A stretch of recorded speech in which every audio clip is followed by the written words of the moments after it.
Gravação iniciada. Bom, senhores, continuamos a nossa sessão do dia 14 de outubro de 2020, sessão da manhã, a primeira turma ordinária da segunda Câmara da primeira sessão do CARF.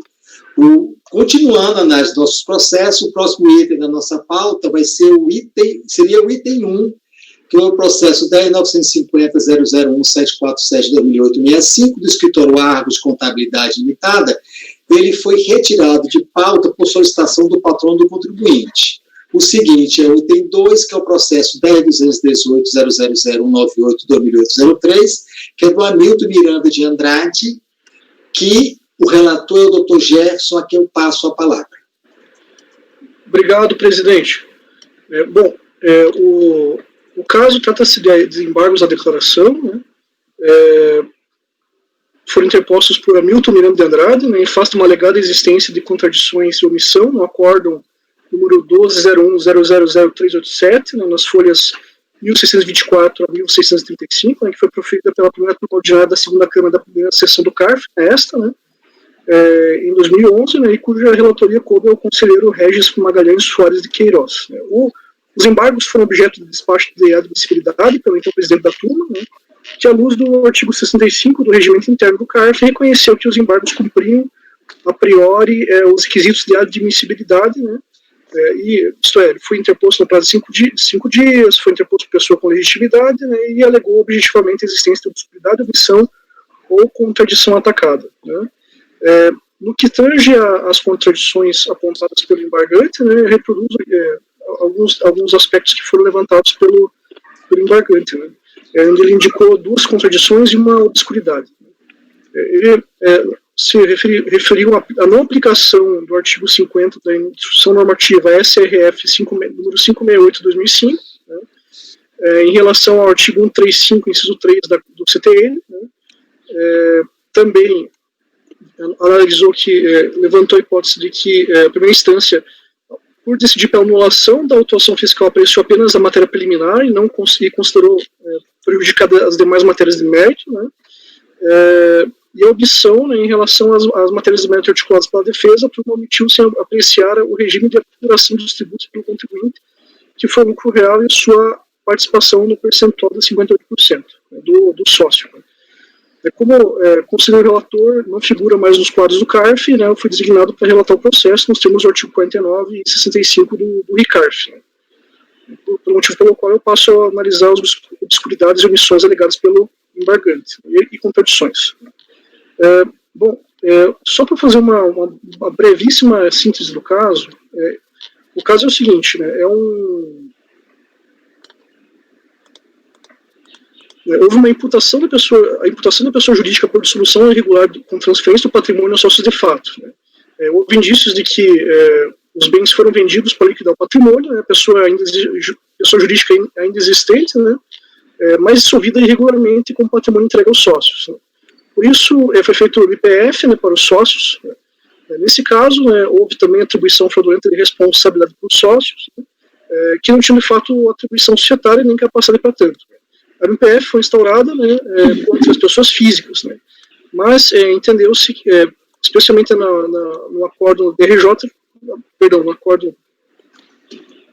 no acordo DRJ, que, analisando a questão, houve a anulação do acordo da MPF em face de que a PJ ainda existia. Né. E aí, no caso, não houve análise do mérito, né, porque o acordo do DRJ não conheceu da fiscalização, do lançamento. Então houve a anulação do lançamento em face da atribuição apenas das pessoas físicas e não da PJ. Nesse caso aí houve recurso do ofício da PGFN em relação à decisão da DRJ, né. Não houve recurso voluntário por parte do patrono, né. Nesse meio tempo houve também várias intimações que não foram concretizadas, né, e aí nesse caso houve também uma liminar judicial, né, abrindo um novo prazo para recurso voluntário, né, e no caso o patrono ele apresentou os embargos à declaração, né, para afastar na leitura do embargante, né, algumas obscuridades e contradições. Esse é o relatório, presidente. Ok, Ok, doutor Gerson, para ele passar por voto.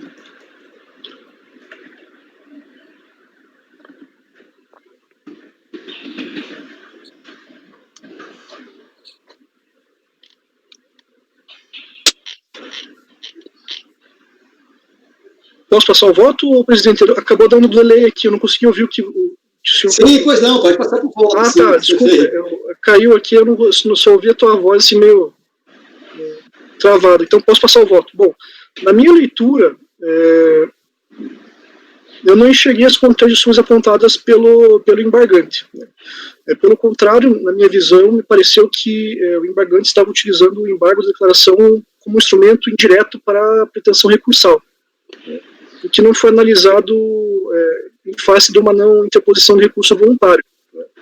Então, deixa eu só achar aqui. Nas alegações de contradições alegadas, apresentadas pelo embargante, né, que a primeira contradição, né, falou que haveria uma contradição no acórdão, né, do recurso do acórdão do CARF em relação à inaplicabilidade do artigo 50 da Instrução Normativa 568/2008, porque não se manifestou expressamente sobre a questão do parágrafo único do artigo 50.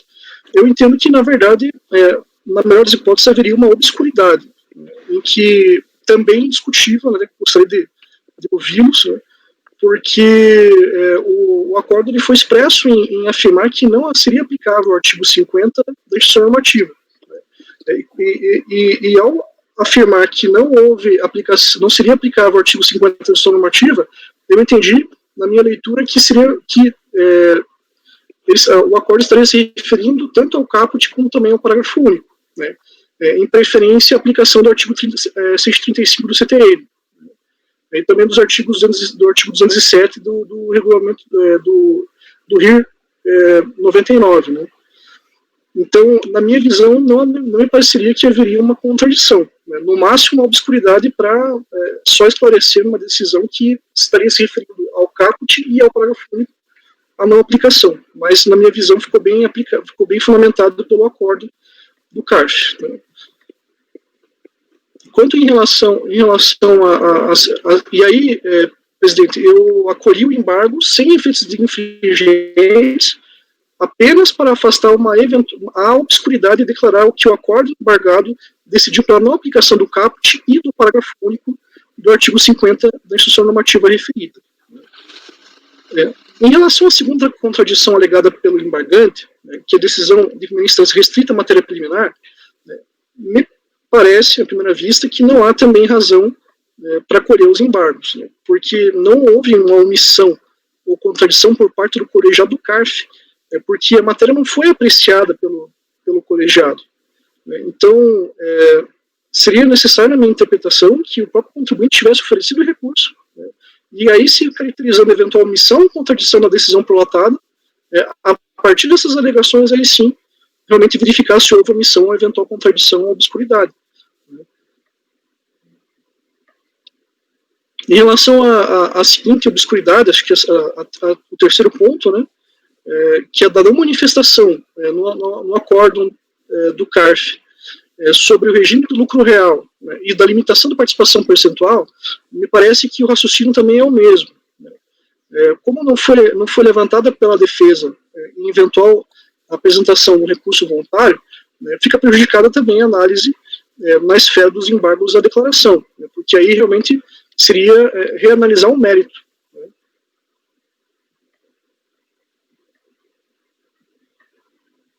Então, em síntese, o não enfrentamento dessas questões trazidas ao âmbito recursal, né, porque elas não foram trazidas a essa instância, né, mas restringiram-se à primeira instância do julgamento.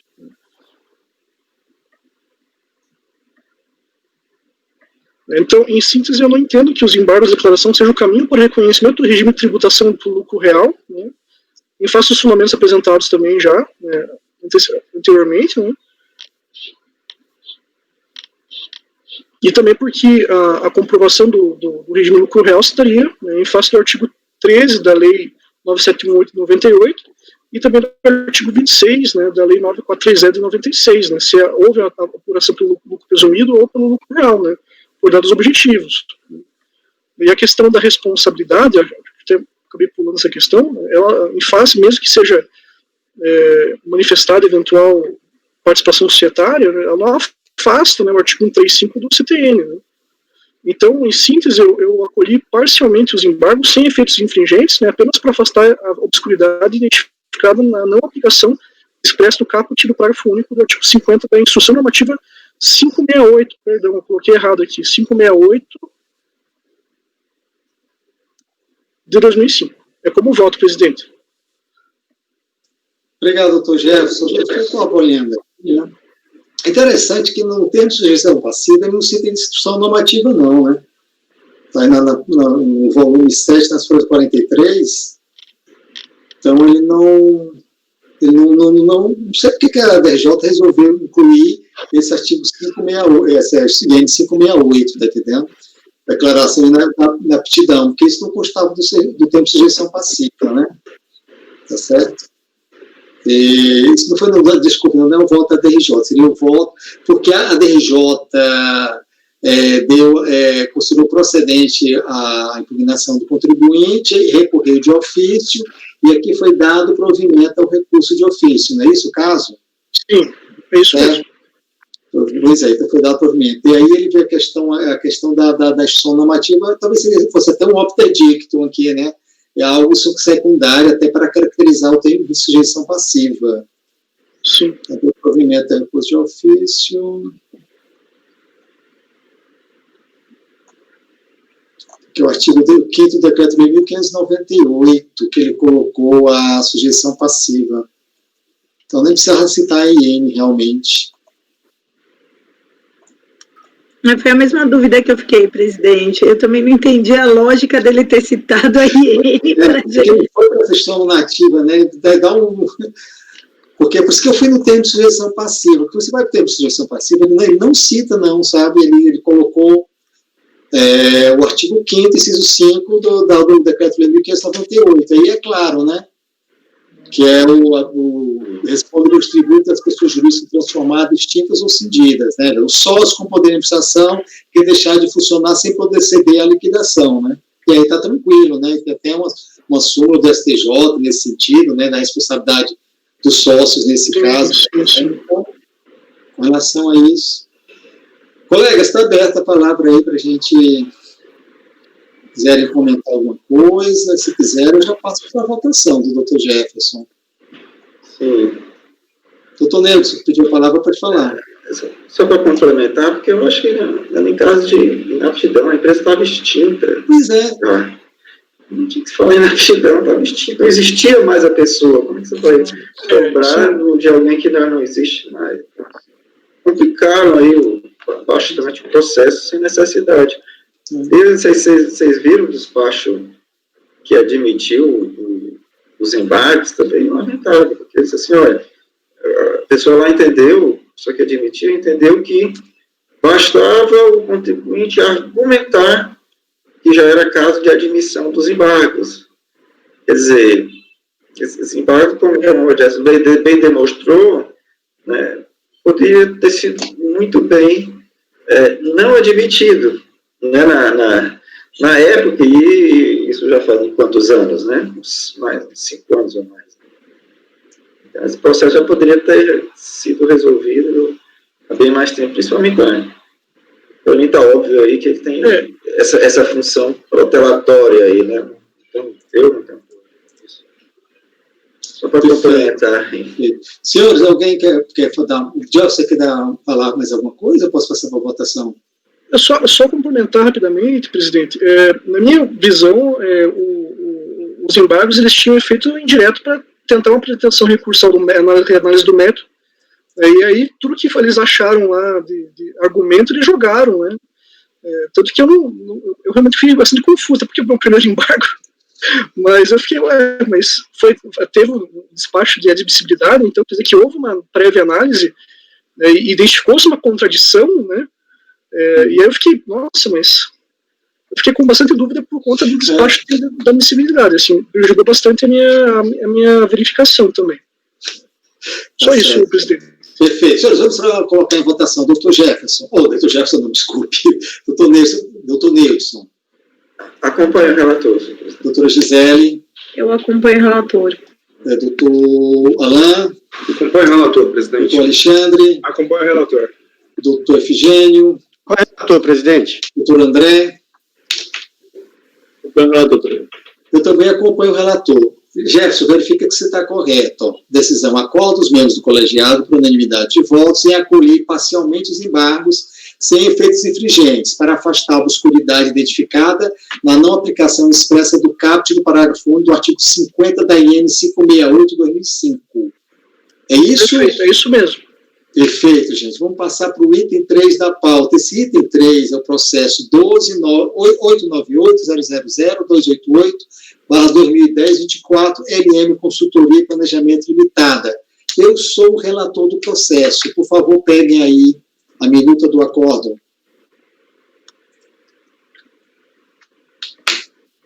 Bom, se os senhores já tiverem conseguido abrir, a questão aqui, gente, me parece que vai ser bem simples. Foi um auto de infração de RPJ e contribuição social, receitas escrituradas, mas não declaradas. O contribuinte ele concordou com parte do lançamento, que é transferido para outro processo. Em sua impugnação, ele contesta 2 pontos, isso ficou bem claro na impugnação dele. Ele diz que o auditor não considerou que houve recolhimento tempestivo da recorrente em 2006. Ele comprova que uma parte tinha sido paga, tá certo? E questiona também que na base de cálculo do segundo trimestre foi considerado um documento fiscal cancelado no valor de 6.450. Ele diz, olha, era para tirar da base de cálculo 6.450, porque esse documento está cancelado. A UTA bem claríssimo, tá ok? O problema está no acórdão da DRJ. Se os senhores me derem licença, eu vou passar logo para o acórdão, que eu vou mostrar, porque o acórdão da DRJ é muito sucinto e eu estou, claro, que eu estou anulando essa decisão de primeira instância. Então, se os senhores passarem por volta, eu vou diretamente para ele. Ó. Arguição de nulidade da decisão de primeira instância. Em sede preliminar, recorrente argui a nulidade da decisão de primeira instância por não ter enfrentado todos os argumentos apresentados na peça contestatória. Compulsando-se os autos, facilmente se constata que é procedente o argumento da defesa. Vejamos o que consta na impugnação. Então, notem que aqui eu transcrevo claramente que o ilustre auditor não considerou que houve recolhimento tempestivo conforme DAF. Na base de cálculo do segundo trimestre, foi considerado o documento fiscal cancelado 6.450. Então, notem que na impugnação foi bem claro que ele questionou esses 2 pontos. Por sua vez, o voto do relator da decisão de primeira instância contém a seguinte redação. Gente, o voto é só isso mesmo, por incrível que pareça. A impugnação atende, etc. e tal, conforme relatado, os alegados pagamentos, tais, nem se encontram confirmados no sistema de controle da Receita Federal, igualmente não consta como recebidos pela instituição financeira na qual, conforme documentos tais, teriam sido pagos. O fundamento, portanto, da alegação impugnatória se apresenta materialmente sustentável. Razão da manutenção daquela exigência acrescida da penalidade de 75%. Então, notem que ele se referiu de uma forma muito sucinta com relação aos pagamentos que o contribuinte falou. Ele silenciou totalmente quanto àquele valor dos 6.450. Como se vê, a decisão da DJ Rio de Janeiro não se pronunciou sobre matéria expressamente questionada pela defesa, no que concerne a alegação de que parte dos serviços discriminados nos documentos fiscais, considerados pela autoridade fiscal, foi cancelada, não devendo, portanto, compor a base de cálculo. Aí eu cito aqui, tratados de hipótese de nulidade do PAF, decisão com prescrição do direito de defesa, esta evidente, pois, que a referida decisão, quando não tem enfrentado todos os pontos abordados na impugnação, deve ser considerado nula, processualmente de defesa. Com a feita, uma vez reconhecida a nulidade, resta prejudicada a análise dos demais argumentos apresentados pelo contribuinte em seu recurso voluntário. Voto para anular a decisão recorrida, tá certo? Gente, o conteúdo da decisão da RJ é exatamente só isso que eu podia escrever para vocês, não tem mais nada. É como voto.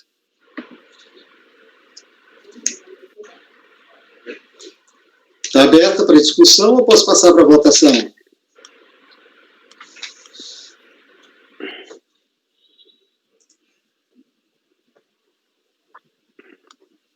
Bom, todos silenciaram. Vamos à votação. Doutor Neilson.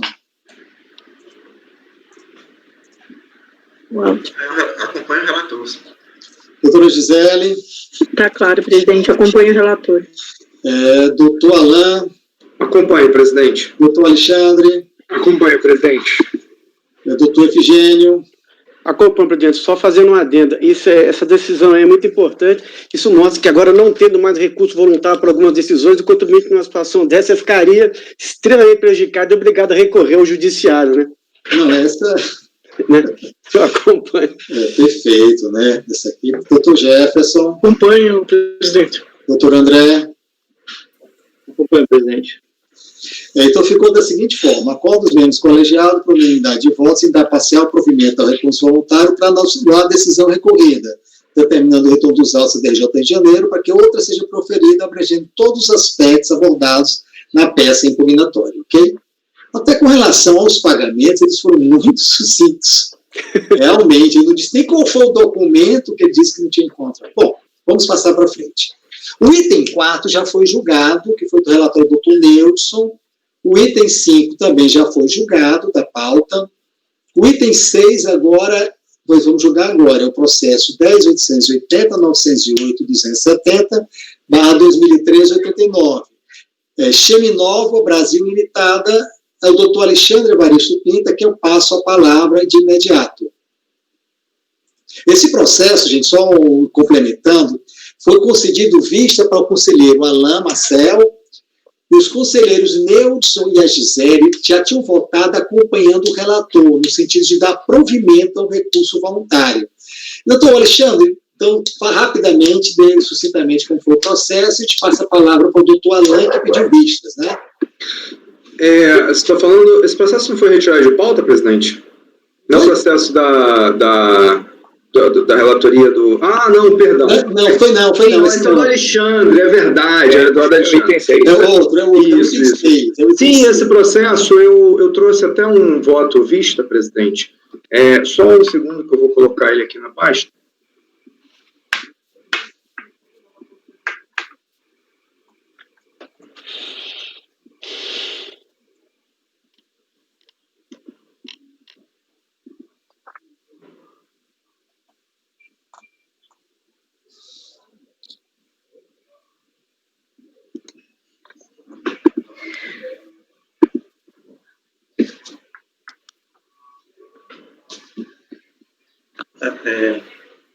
Alexandre, o voto original está no mês passado, é isso?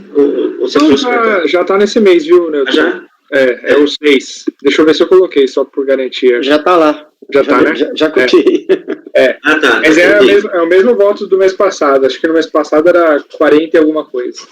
43. É a mesma coisa. Sim. Posso fazer a leitura? Deve. Vamos lá. O despacho decisório, as folhas 02, glosou do saldo negativo pleiteado o valor de R$ 2.893.535, referente a retenções na fonte e operações de swap, código 5273, por falta de comprovação de oferecimento à tributação das respectivas receitas. O despacho decisório, esse é o quadro retirado do despacho decisório. A razão danosa se deu por ter a recorrente informado valor zerado na linha da DIPJ referente a este tipo de receita. No caso, a linha 19, ficha 6A, denominada Ganhos Auferidos de Mercado de Renda Variável, CFD3. A recorrente, por sua vez, alega que a tributação destas receitas seria passível de ser constatada pelos valores informados nas linhas 18, variações cambiais ativas, e 36, variações cambiais passivas da DIPJ. A DRJ, ao examinar os documentos apostados às folhas 154 e 156, anexo 4, concluiu que estes não comprovam oferecimento à tributação das respectivas receitas a que se referem as retenções na fonte glosadas. Em resumo, a DRJ, ao promover o devido rastreamento, não encontrou correlação entre os registros constantes das folhas apresentadas do livro Razão e as afirmações da recorrente de que os valores em questão estariam embutidos nas linhas 18 e 36 da DIPJ. A recorrente, por sua vez, apenas destaca a decisão da DRJ no sentido de que, na constatação de falta de oferecimento de receitas à tributação, o correto teria sido a DRF de origem ter lavrado auto de infração, em vez de usar tal constatação como fundamento para uma glosa do direito creditório pleiteado. E, 2, reitera que os documentos apresentados à DRJ comprovariam o oferecimento à tributação das receitas correspondentes. No item 1, o ilustre relator rejeita as alegações da recorrente, no que concorda integralmente com suas razões. Já no item 2, percebo que a sua razão de decidir em favor da recorrente é forte no fato de a DRJ não ter sido satisfatória ante a conclusão de que os documentos apresentados não comprovariam as alegações de oferecimento de receitas à tributação. Peço vênia para reproduzir parte do seu voto neste sentido. Então, eu achei muito interessante o voto do Alexandre, tá? Quero cumprimentar o Alexandre aqui. Ele faz um raciocínio em que ele tangencia a questão da necessidade de uma diligência, de que a DRJ deveria ter feito isso, etc., né? E até negritei essa parte aqui, eu coloquei assim, quisesse o julgador de primeira instância tomar conhecimento da natureza jurídica dos referidos lançamentos, deveria ter convertido o julgamento em diligência e oportunizado o contribuinte à produção complementar de provas relacionadas a fatos estranhos ao processo. Bom, nesse ponto aqui eu divido em parte do relator. De fato, dos fundamentos do acórdão da RJ, não é possível depreender com clareza qual tipo de prova manifestante deveria, então, ter feito para comprovar seu direito de modo a, eventualmente, permitir-lhe contrapor a decisão de primeira instância conjuntada de novos elementos ao recurso voluntário. Por outro lado, concordo com a DRJ no sentido de que não é possível extrair dos documentos apresentados, leia-se, cópia do razão das contas de variações cambiais e ajuste de RET, a conclusão de que as receitas cuja tributação se procura estariam, de fato, embutidas nas linhas 18 e 36 da DIPJ. Diante de uma controvérsia fática em que sequer é possível presumir no mundo real a sua solução em favor da recorrente, mas também, por outro lado, é patente que o fato alegado não foi comprovado apesar do esforço probatório expendido, entendo que o caso seja conversão de julgamento em diligência. Resolvendo-se pela diligência, deve-se suprir a decisão da DRJ no sentido de se dizer qual critério deve então ser adotado para se aceitar se as receitas cujas retenções na fonte se pleiteia como parcela do crédito do direito creditório foram ou não oferecidas à tributação. A este respeito, entendo que a forma adequada de se aferir se este requisito foi cumprido repousaria em fazer a recorrente exibir os lançamentos no razão da conta IR a recuperar, efetuados no decorrer do ano, cujos históricos indiquem, de fato, apenas retenções sofridas na fonte em razão de rendimentos oferidos em operações de swap. Acaso não haja registros no diário capazes de identificar apenas operações de swap, o pedido da recorrente estará prejudicado. O total destes registros deverá, em algo, corresponder à parcela do crédito em litígio no valor de 2.893. Em seguida, deve ser lastreado se as contrapartidas destes registros apontam para receitas que, se totalizadas, correspondem àquelas informadas pelas fontes pagadoras em dívidas referentes ao Código 5273. Acaso os rendimentos informados pelas fontes pagadoras para o Código 5273 sejam superiores àqueles encontrados na contabilidade, deverá a autoridade diligenciante dividir a segunda pela primeira e aplicar esta razão contra as retenções sofridas de modo a encontrar um valor proporcional das receitas oferecidas à tributação. Por fim, estes lançamentos devem ainda possuir contrapartidas coerentes com seus históricos, isto é, em regra, crédito de contas de receitas. As exceções desse tipo de contrapartida devem ser justificadas pelo recorrente. Conclusão, voto por converter o julgamento em diligência para serem examinadas, nos termos deste voto, os registros contábeis da recorrente referentes a IR a recuperar. A autoridade diligenciante, após promover os exames propostos nessa resolução, deverá produzir relatório conclusivo acerca do quanto das retenções na fonte sofridas no Código 5273 dizem respeito a receitas as quais foram regularmente oferecidas à tributação. Deverá ser dada ciência do relatório de diligência recorrente a fim de que esta, querendo, aduza considerações ao final que os autos retornem ao CARF para o julgamento como voto. Ou seja, é o seguinte, o que eu sugiro na diligência é que efetivamente se examine a conta de IR recuperar para que se tente encontrar esses registros lá, certo? E examine a contrapartida desses registros para ver se tem coerência, para só a partir daí se chegar a uma conclusão segura de que se esses valores de fato foram ou não oferecidos à tributação. Então essa é a minha proposta. Porque o engraçado, doutor Lan, que eu tinha anotado nas minhas anotações passadas, meu voto anteriormente ia ser para cometer diligência também, tá certo? Senhor, está aberto aí, doutor Neuson e Clária, doutor Gério, podem votar novamente, né? Se vocês não tivessem ausente, tivessem substituído por outro. Nesse caso aí não tem problema. Doutor Alexandre, que é o relator aí, mantém o seu voto original, né? O voto original do Alexandre era dar provimento ao recurso voluntário, correto?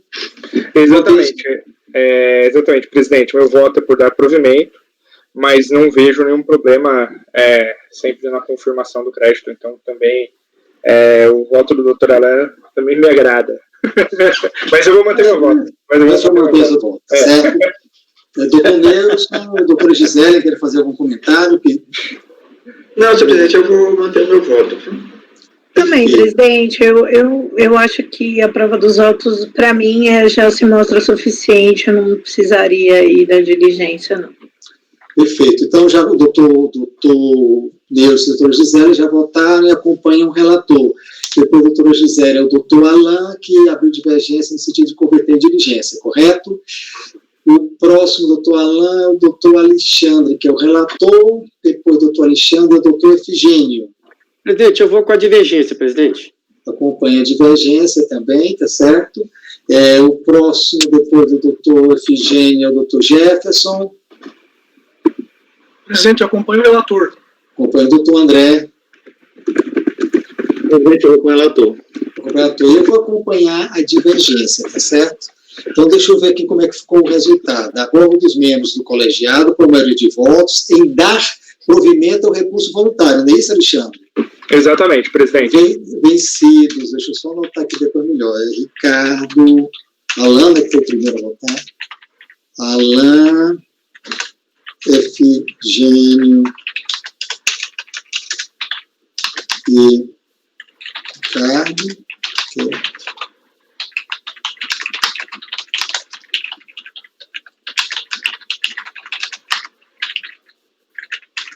Perfeito. Então, vencidos, Alain, Ricardo e Efigênio, que propugnaram no sentido de converter o julgamento em diligência. Correto? Vamos passar para frente, tá bom? Doutor Alain. Eu vou Sim, declarar o voto, né?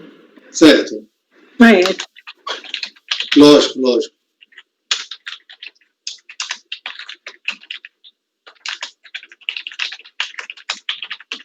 Perfeito. Bom, senhor, está concluído o item 6. O item 7 agora é o processo número 10.783.720.129/2010 de Coze Café S.A. O relator também é o doutor Alexandre, que eu já passo a palavra.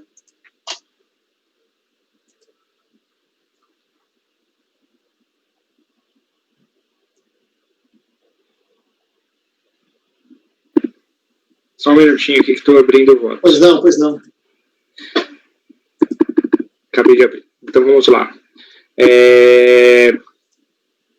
Trata-se de recurso voluntário também contra decisão que, pela improcedência de manifestação de conformidade, era crédito de R-fonte sobre juros sobre capital próprio, também, referente ao período de apuração de janeiro de 2005. O despacho decisório da Receita Federal analisou diversas declarações de compensação de créditos de R-fonte sobre o JCP e reconheceu aqui um determinado montante, né? No entanto, tal valor não foi suficiente para liquidar os débitos compensados. Todos os débitos compensados referem-se a R-fonte juros sobre capital próprio do ano calendário 2005. Na manifestação de conformidade, o contribuinte ele vai dizer que incorreu em um erro de preenchimento na declaração de compensação número tal, informa que deveria ter constado IR-fonte apurado em dezembro de 2004 e não janeiro de 2005, e que efetuou as retificações da Perdecomp e da DCTF, colacionando aí decisões administrativas a respeito do erro de fato no preenchimento de declarações. A DRJ analisou e não reconheceu o direito creditório, e a recorrente interpôs o recurso voluntário, aí, repisando as teses que ela já tinha apresentado no âmbito da manifestação de conformidade. Esse é o relatório, presidente. Pois não, doutor Alexandre, pode passar para o voto.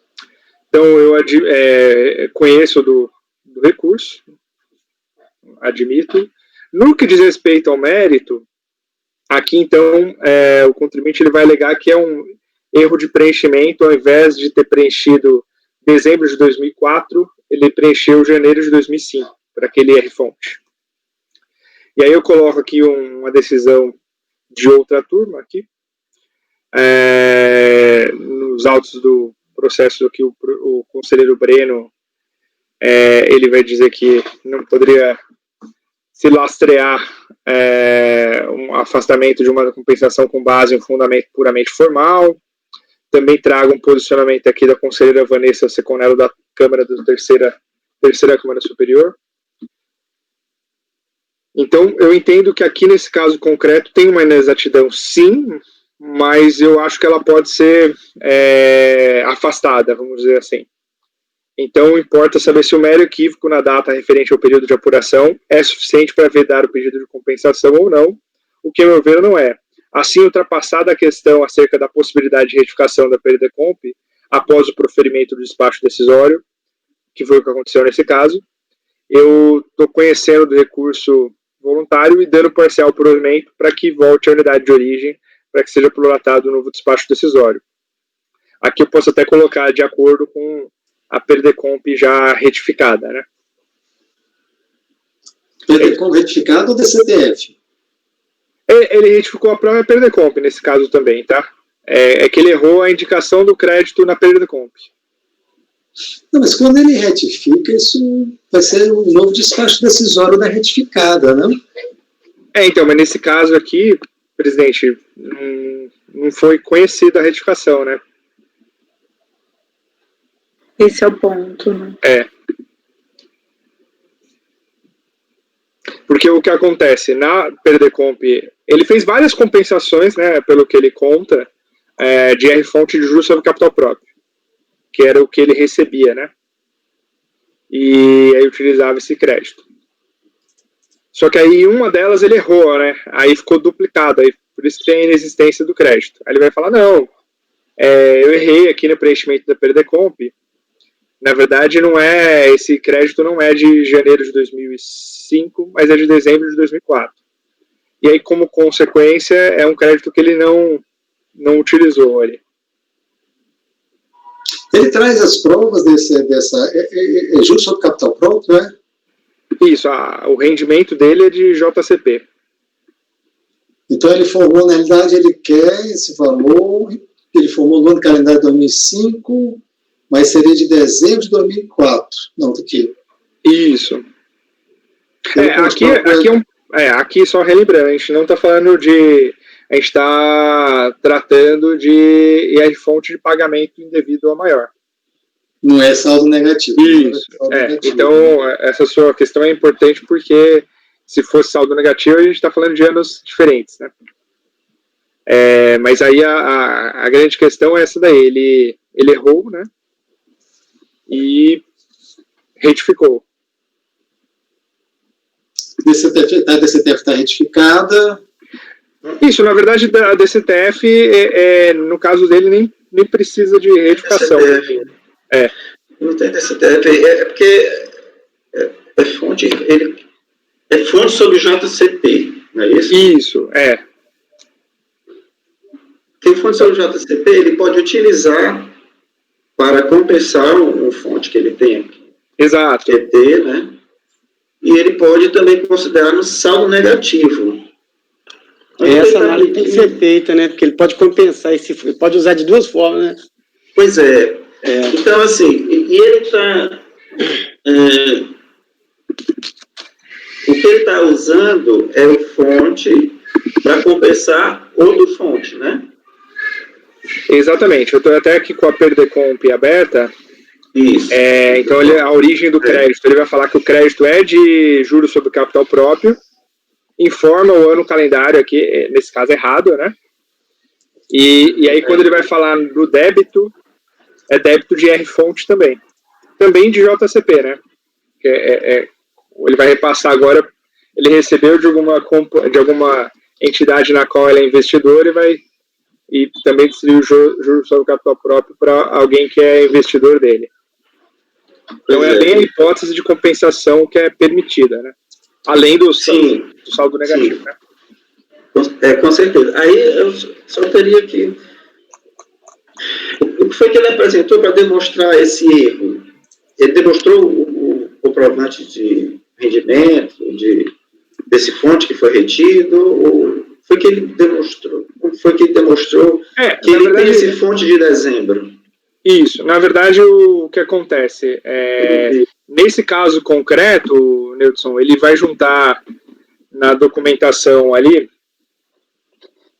desde da própria PDComp, mas ele também vai juntar um informe de rendimentos da empresa da qual ele é sócio, do ano de vários anos aqui, né? Ele junta também a própria decisão do despacho decisório, junta a DARFs também, do recolhimento do IR-fonte aí da parte dele, né? Então, assim, ele junta a documentação. O pedido dele me parece bem razoável. Então, só que o que acontece? Eu não tenho como determinar aqui se ele já não usou esse outro crédito que ele está alegadamente falando. Então, por isso que eu acho que seria mais prudente, por isso que o meu voto é no sentido de mandar para a DRF, né?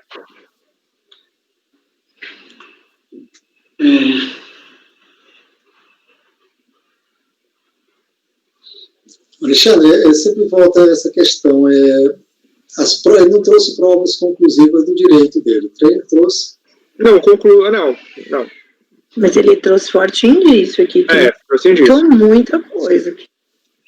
É que nesse caso, o que acontece? Eu vou dizer para vocês que tem um indício de que ele tem, sim, o crédito.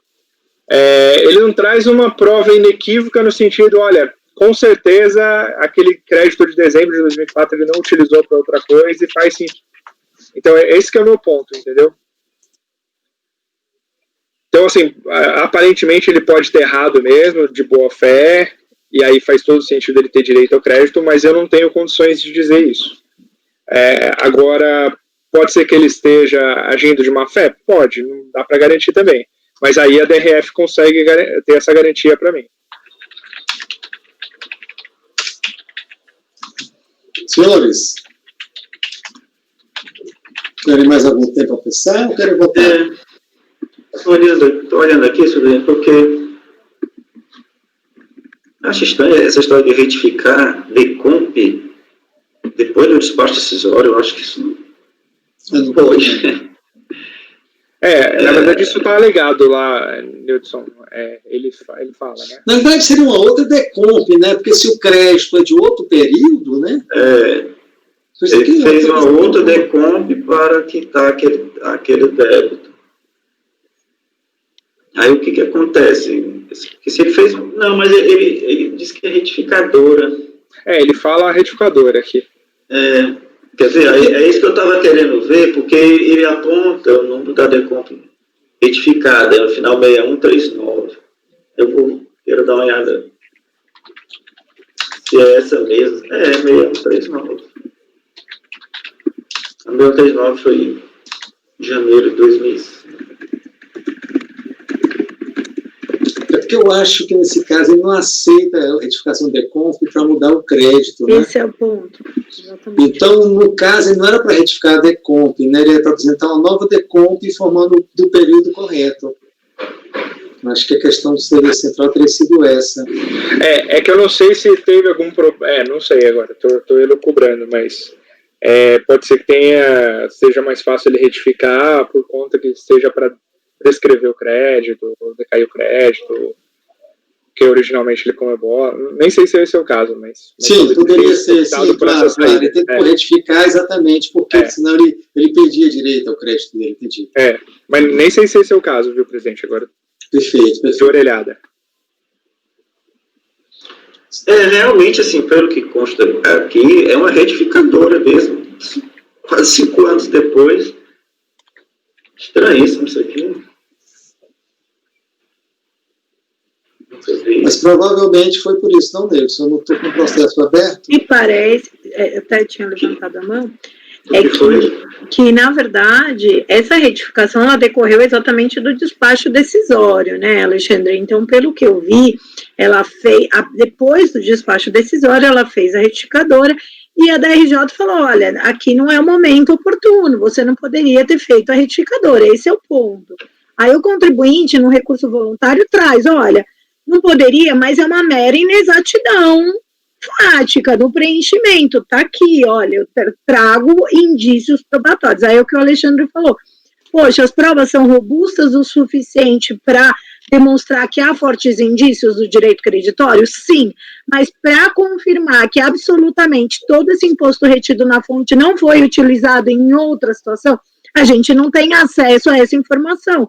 Então, vejam, à medida que a DRJ não aceita a retificação, a gente não consegue avançar para saber se essas retenções já não foram utilizadas em outra situação.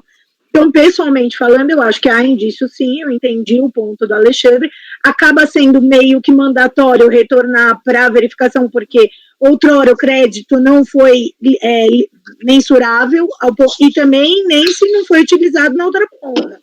Então, assim, fato é que a DRJ não aceitou a retificação, porque foi depois do despacho decisório. Mas a legislação, quando de inexatidão material, permite a possibilidade de retificação da DECOMP. Então, eu consideraria, nesse exemplo, nessa casuística, um erro claro, crasso do contribuinte de preenchimento. Senhores,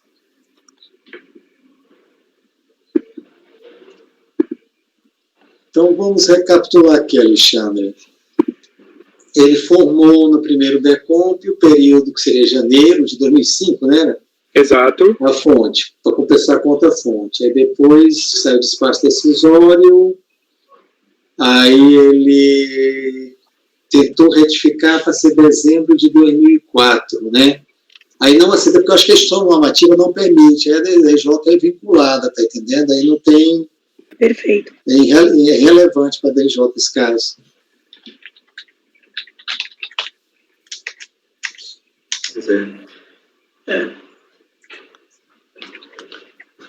Mas o que eu estou achando estranho é algo que é um excesso, mas em benefício do contribuinte, né? O fato de ter retificado a DECOMP, né, isso só dá mais credibilidade à tese que ele traz, né?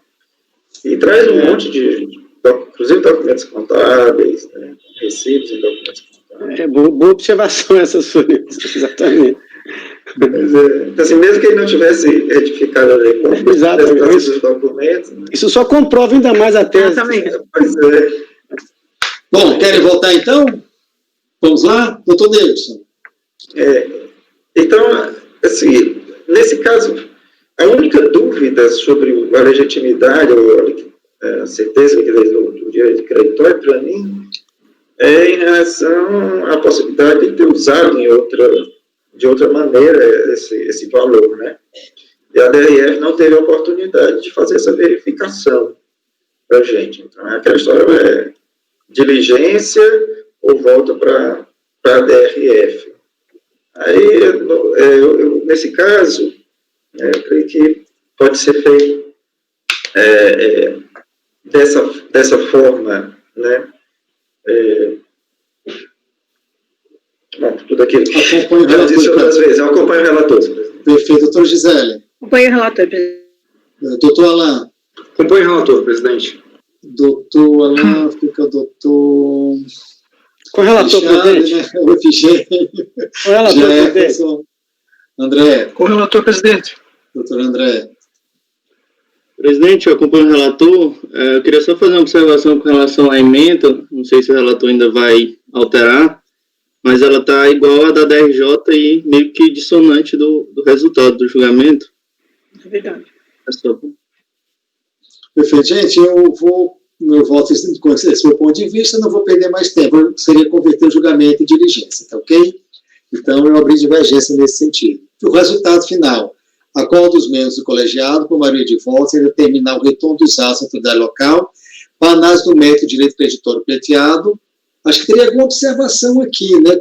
Aqui, considerando essa retificadora, hein, Alexandre? Me ajuda mais. Eu vou colocar, considerando-se a veja se vocês estão de acordo, né? Considerando-se a PERDECOMP retificadora. Não, o erro material, né? Como crédito, né? Porque quando você está no retificador fica meio estranho, mas você pode considerar o crédito como sendo... Qual é o crédito? Vou colocar o correto aqui. Aí eu colocaria... Aí vocês vão chegar lá e vão dizer, olha, esse PERDECOMP vai passar tudo de novo e vai ficar indeferido. Eu acho que é melhor... A retificadora. Se não quiser colocar a palavra retificadora, vocês que sabem, né? A gente pode colocar, se referir ao crédito de R-fonte de dezembro de 2014. De 2004, desculpa. Mas Escolha aí, Angela, o que é que você quer, seu relator? eu Não, acho que na a verdade. retificadora é melhor, gente. Eu não sei. Na verdade, aqui eu acho que dá para colocar Perdecomp e retificadora, assim. Porque aí vai. Porque aí está determinado de forma objetiva o montante e o período do crédito. Então, deixa eu especificar correto assim. Acorda os membros colegiados, por maioria de votos, em determinar o retorno dos autos da autoridade local para a análise do mérito do direito creditório preteriado, considerando-se o Perdecomp e retificadora, retomando-se a partir do novo despacho decisório, o rito processual habitual, sem ônus da DRF intimar o contribuinte a apresentar provas complementares. É isso? Isso, perfeito. Referenciado Ricardo propugnou no sentido de converter em diligência. Ok? Vamos passar para o próximo. O item 8 da pauta já foi votado, o item 9 já foi votado também, o item 10 também, o item 11 não. O item 11 é o 1061, o processo 10.680-932-340-2011-17, o recorrente SNC Lavalim Projetos Industriais Limitada. Também o doutor Alexandre, não é, Alexandre? Isso. Está com a palavra. Então, o contribuinte apresentou um memorial, só uma observação. Isso. Esse aqui é o mesmo contribuinte do caso 12 que ele sustentou, SNC Lavalim. E nesse caso aqui, acho que ele não sustentou de propósito, porque não tem documentação trazida, tá? Então, no final das contas, atenção, né? Então, no final das contas, também declaração de compensação.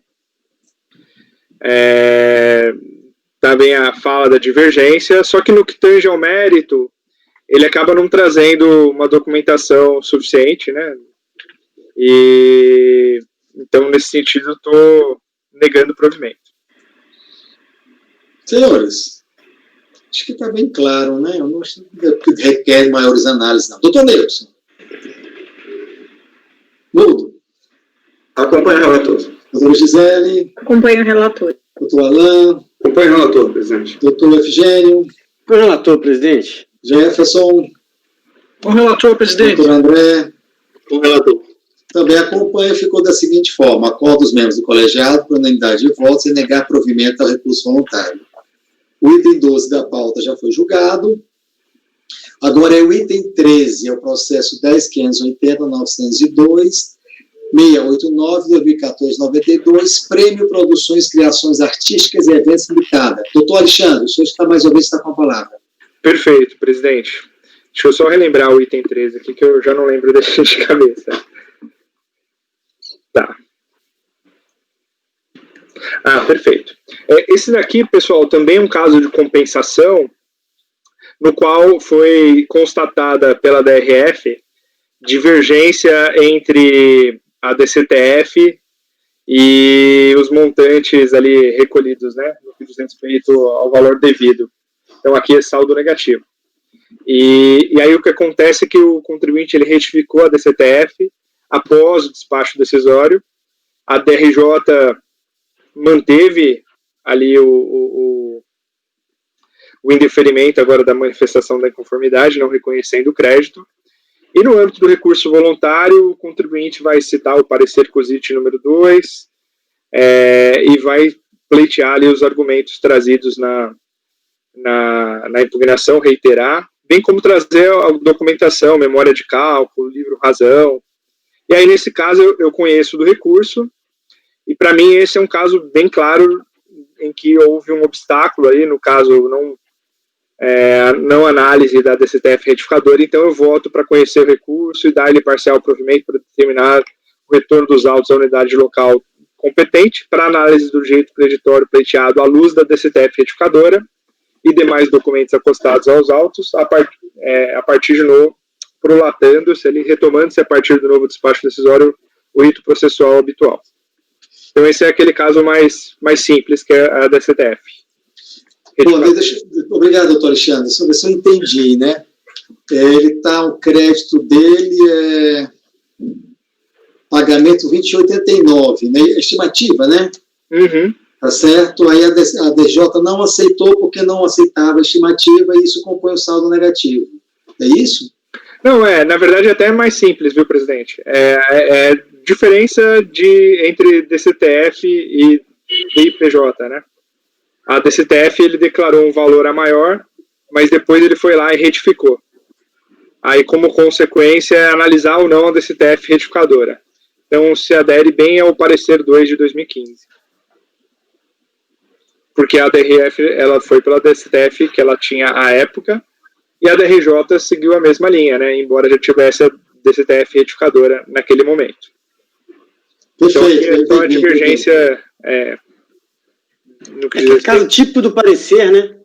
Caso típico do parecer. O próprio parecer fala para retornar, né, praticamente. Exato, exatamente. Mas fala para retornar quando tem alguma evidência, né? Isso. Isso, nesse caso aqui. Então, nesse caso aqui, ele traz memória de cálculo, livro razão. Tanto ele no recurso. O parecer, só viu, né? Se tu me lembra, você lembra aí. O parecer, ele fala que é possível aceitar a retificadora depois do despacho decisório, né? Ele fala que é necessário a retificadora. É obrigado. Sim, não, mas quem aceita, tá entendendo? Claro que é necessário, isso não há dúvida. É que ele aceita e a KDRJ, nesse caso, ela pode devolver o processo, né? Isso. Exatamente. Desde que tenha evidências, né, de que houve realmente o erro, né? Isso, mas aí eu volto, não dá para já reconhecer aqui, não, esse direito do território? Aí é que está, viu, Alexandre? A pergunta basicamente nesse sentido. Aceita-se a retificadora se ele demonstra o erro dele, qual é o tributo que ele declarou? 20,89, que é pagamento por estimativa, é isso? Então, nesse caso aqui, presidente, pelo que eu me lembro da análise, eu não tinha ficado tão seguro, viu? Por isso que eu tinha mandado retornar. Eu até tinha colocado aqui um asterisco, porque... acho que é porque o pagamento é de LPJ, né? Trimestral, não é isso? É trimestral. Aí depende de uma apuração, aí tem que ver como é que está a DIPJ, né? Sim.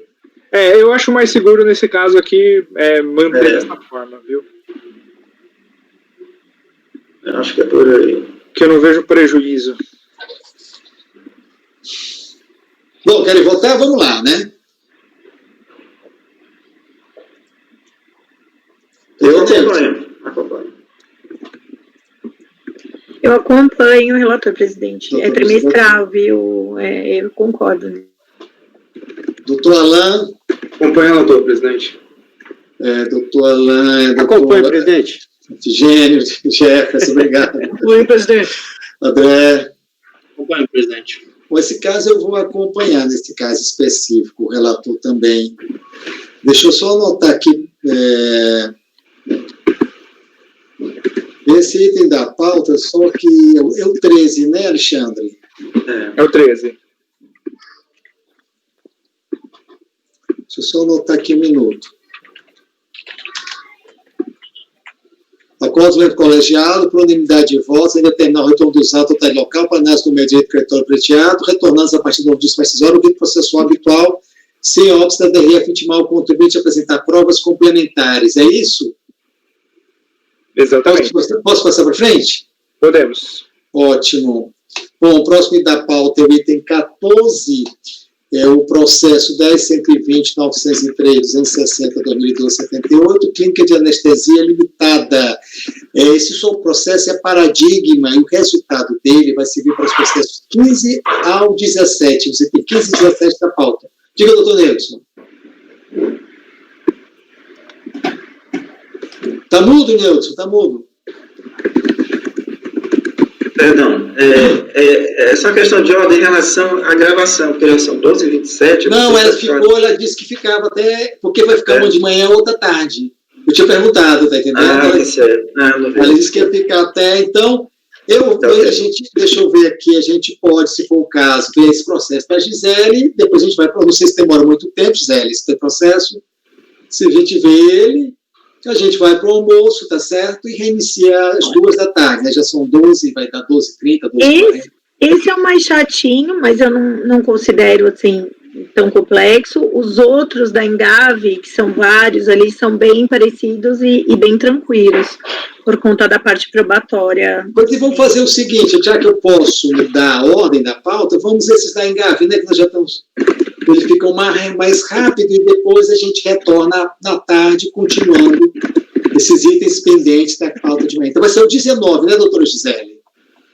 Deixa eu ver, só voltar aqui para eu não me perder. Então, o clínica de anestesia limitada, nós não vamos pular ele no momento e vamos agora para o processo que é o 19, que é o 10.120.910, que é 19, 2012, 37, Engave, empresa gestora de administração e vendas SC limitada. A palavra está com a senhora, doutora Gisele. Presidente, só um adendo, tá? O item 19, 20, 21, 22, 23, todos eles envolvem essa empresa Engave. Eles são muito parecidos, tá? Então, toda a razão de decidir, a gente pode abrir um a um depois, até por ser paradigmas e períodos diferentes, mas eles são bem similares, tá? Aqui, essencialmente, a questão de pagamento, decomp, pagamento individual maior de R, lucro presumido, então ele vem pleitear essa questão. O despacho decisório, ele não homologa a compensação, né, porque o DARF foi identificado pagamentos, né, que esse valor havia sido utilizado. Cientificada, ela esclarece que informou o débito na DIPJ do período inferior ao pago e que as informações declaradas na DCTF estariam incorretas. Então, ela tem uma divergência DIPJ DCTF. A DRJ, ela jogou improcedente a manifestação de inconformidade, colocando a questão do ônus da prova, falando da necessidade da apresentação de documentação contábil, fiscal, para lastrear a retificação. Então, ela é bem clara nesse sentido, que vocês sabem que, para mim, isso é fundamental. A recorrente, ela apresenta o recurso voluntário e onde ela reitera os argumentos trazidos em sede de manifestação de conformidade.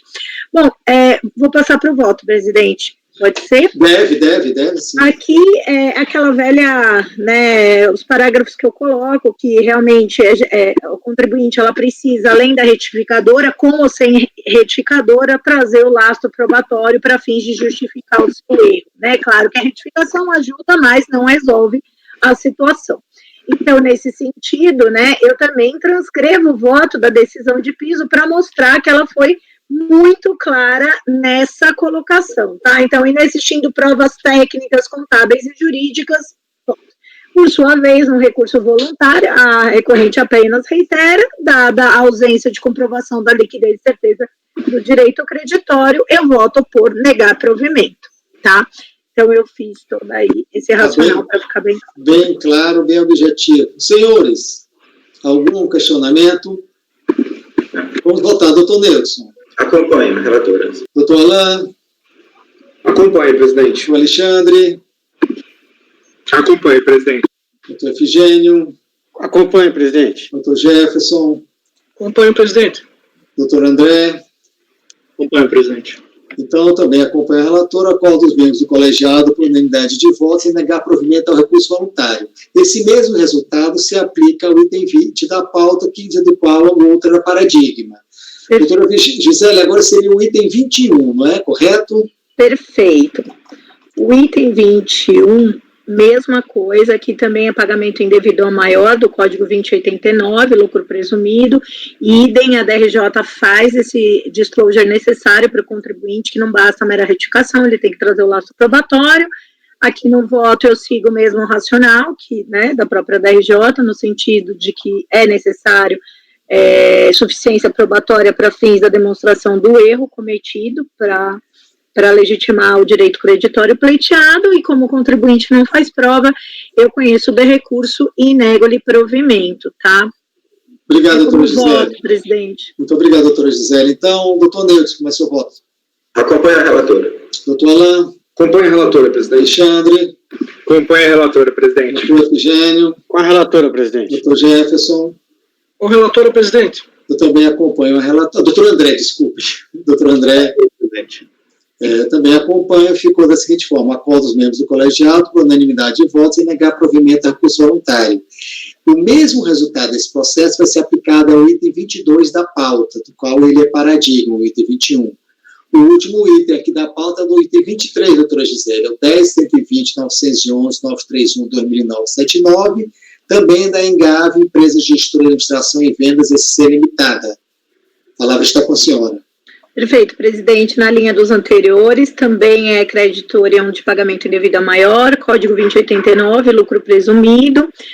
O DARF estava inteiramente alocado, a DRJ manteve o teor do despacho decisório, portanto, julgando improcedente a manifestação de inconformidade por ausência de lastro probatório.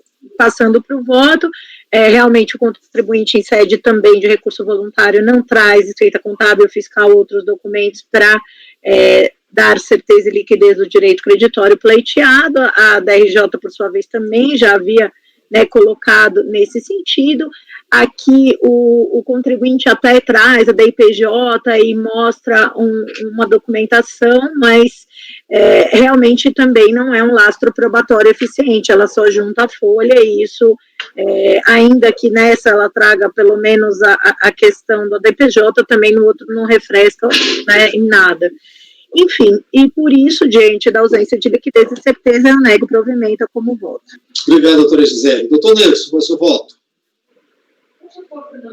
Acompanha a relatora. Doutor Alain? Acompanha a relatora, presidente. Doutor Alexandre? Acompanha a relatora. Doutor Efigênio? Acompanhe. Doutor Jefferson? Acompanha a relatora, presidente. Doutor André? Com a relatora, presidente. Eu também acompanho a relatora, ficou da seguinte forma: acordo os membros do colegiado por unanimidade de votos em negar provimento ao recurso voluntário.